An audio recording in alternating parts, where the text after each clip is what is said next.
बिहार वहाँ good news नहीं आ रही। बिहार के परिणाम जो है निराशाजनक है, इसमें कोई दो राय नहीं।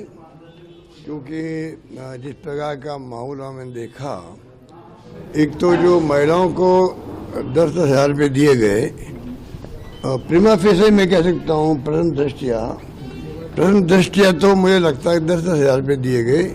वो चुनाव कैंपेन चल रहा तब भी बांटे जा रहे थे, ऐसा कभी होता नहीं है।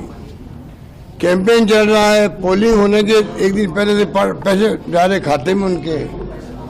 और राजस्थान देखिए आप, राजस्थान में हम टेलीफोन बांट रहे थे, मोबाइल फोन बांट रहे थे। जिस दिन आचार्य लागू हुई उसी वक्त मोबाइल फोन बटना बंद, बल्कि जो पेंशन थी बुजुर्गों की, विधवाओं की, निसज्जनों की, बंद, बांट नहीं सकते आप। और बिहार में सब बढ़ रहे थे, पेंशन बढ़ रही थी, पैसा बढ़ रहा था। 10,000 रुपये बिहार जैसे प्रदेश में महिलाओं को मिल जाए तो आप सोच सकते क्या हो सकता है। एक तो वो फैक्टर भी था, और उसी में आता फिर इलेक्शन कमीशन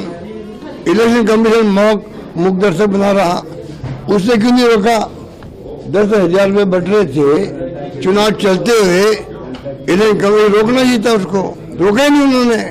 रास्ते में रोक दिया, मोबाइल फोन बढ़ रहे थे रोक दिया, पेंशन रोक दी, वहाँ कुछ नहीं कर रहे थे।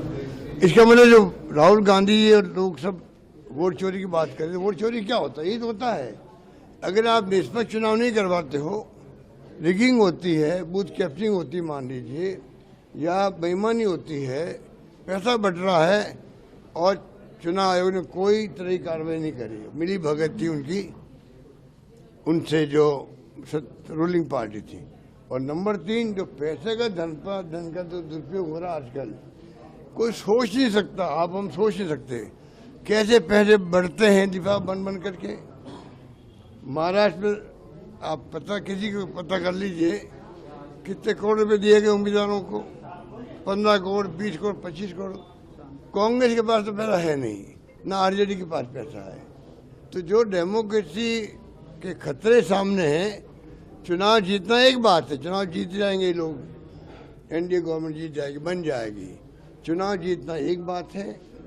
जैसे मैं कहता हूँ मोदी जी प्राइम मिनिस्टर 3 बार बन गए, पर मेरा मानना है कि देश को जरूरत आज भी मैं मानूंगा, विचारधारा जो कांग्रेस की है वो देश के हित में है।